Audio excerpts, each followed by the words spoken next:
Шаржау дейтін Амударияның жағасын деген өзі құм бір жағы полигоны бар екен, Комсомольск дейтін районда.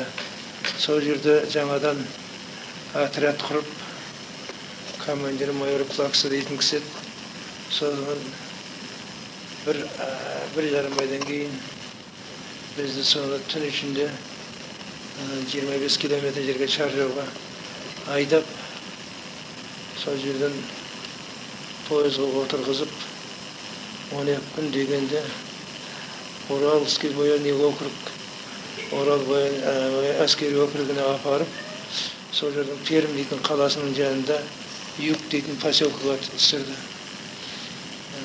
Ал енді Түркменстанның тірі жаман ыстық болады екен. Біз мына қанша оңтүстіктен барғанменен, оңтүстіктің балалары сол ыстыққа шыдай алмай, күннің несі дейді ғой, удары дейді, соққысынан көп балалар сол талып жатты. Ал енді жаңағы енді неге барсақ, Пермьге барсақ, күні түні жауын, қалың орман, тек қана тегаш жүреді. Сол жерде 3 жыл машина айдадым. 3 жыл машина айдап, армиядан 64-ші жылы, 60-ші жылы күзде келдім. 60-ші жылы күзде келіп, совхозда бұрын 1 жыл жұмыс істеп кеткем. Келе салып машина берді. Сонымен машина айдап, сол жылы тұрмыс құрдым. Сонымен балалар болды. 3-ші жылы жаңағы әкем қайтыс болғанда Қырғызға бардық. 93. Иә, октябрь айында, октябрьдің 20-ші күні. Соған барсақ, жаңағы біз енді қазақтың рәсімі бауырым деп барамыз ғой енді. Ал ояққа барсақ, қырғызды бірінші көруіміз ғой. Қырғыздар үйді ұстап, теріс қарап отырып жылайды екен. Ал енді тау, тас, дәу қой тастар болады екен. Сол қой тастардың ортасына үй соғады екен тегістеп. Содан жаңағы барып, бауырымыз ғой енді ақпеміз. Айқайлап бауырымыз деп барсақ, бәрі теріс қарап, киіз үйдің белдеуін ұстайды. Ішке кірсек, әйелдері кереге қарап, жоқтау айтады екен. Содан енді біз не істейміз? Бір көрістікті далаға шықтық. Олар біраз жоқтауын айтып, сол ақпемнің қылықтарын айтып, істеген кезіндегі соларын айтып, соны тоқтағаннан кейін бетімізді жуып, жайып. Әйелдер ме, еркектер айтып?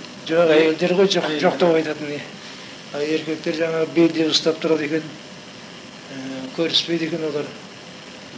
Біз енді қайдан білеміз, ауылдан барып құшақтап, өзіміздің қажықшыларымызды істеп жатырмыз ғой. Содан сол жерде өзімнің 40-шы жылы туған жерім ғой. Өзеннің бойынан, бұлақтың бойынан сол жердің топырағын алдым. Топырағын алып, түйіп алдым. Сол топырақ әлі осы уақытқа дейін бар. Туған жердің топырағы деген. Сөгеті. Қазір Сөгетіде... Балаларым бар ғой? Сөгетіде 6 жиен тұрады. Ең үлкені Сейіт, Дәуіт, Меңдіғұл, Қалық, Әмірқұл дейтін жиендер тұрады. 93-тен кейін ешкім қатысқанда жоқ. Ескі көздің бәрі кетіп қалды.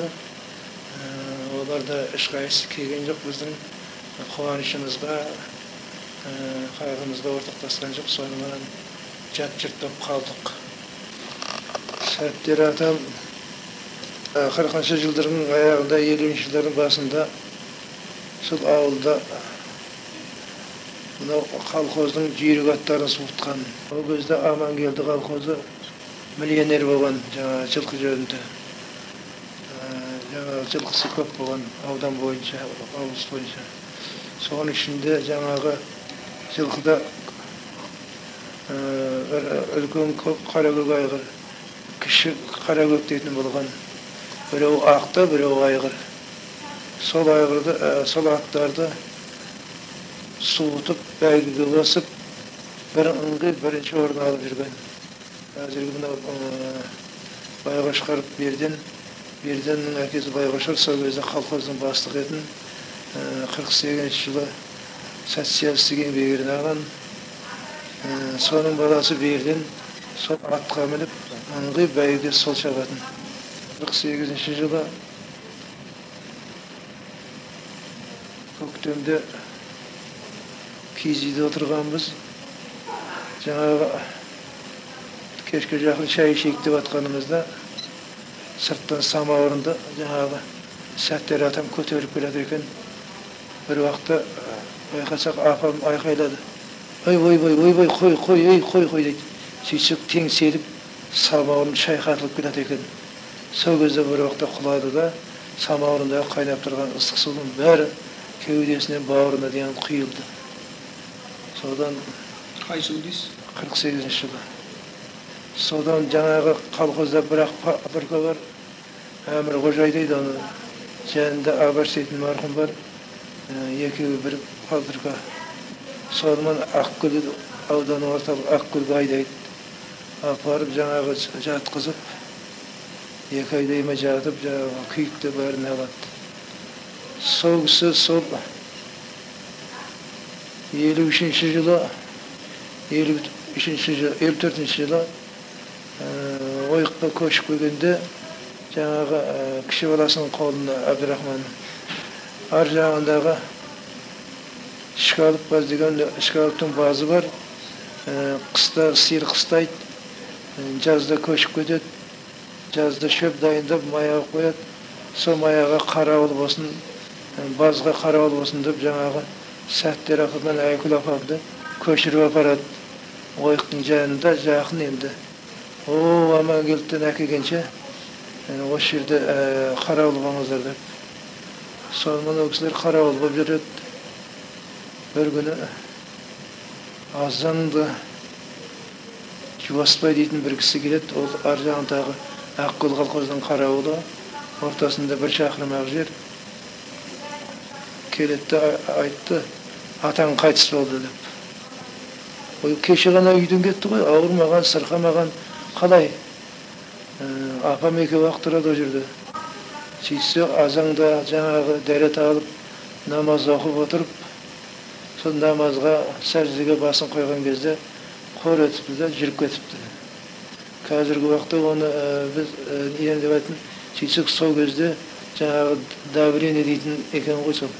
Бірінші стағанда жаңағы күйді, екінші стағанда жаңағыдай болып жүріп кетті. Ол кезде оны ешкім білмейді, давление барын. Ол кезде жаңағы доғдалардың да бірен-саран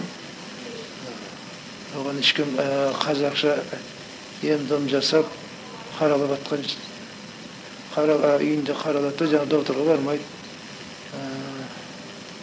Сонымен не керек? Абдырахман көкем қалада ішкі механизацияда әлгі білімін жетілдіруді оқитын трактордың бригадирі. Қыстай тракторист ана курсанттарға сабақ берді, көктемде жаңағы омырсқы дейді, жаңағы ішкі механизация 33 деген соған барып оқып, содан демалысқа келіп атқан. Дереу таласта су көп, түйе алып, түйенің үстіне жаңағы саты қойып, елге қарай әкетті ғой жаңағы. Мен онда сол 4-ші класс оқимын. Елге апарып, елде жаңағы інісінің үйі бар, Әбдіғапардың үйі. Сол үйге апарып, содан Ол жерде осы Амангелдінің орында тұр ғой? Қазіргі Шкалыптың орны ғой, бұрынғы. Содан айдап, өзіміздің Бексейдің қорының бар. Соған көктемде жаңағы түйеге салып таласта су көп, машина жоқ ол кезде. Содан атпадан түйемен барып, жердеп қайттық қой. Басына тас қойып, бұл енді қайда 53-ші жыл етін. Odan beri kança yıl öttü. Sonu menен apamızды kaytadan köçürüp aldık awulga. Karawuldukta kaldırdık da.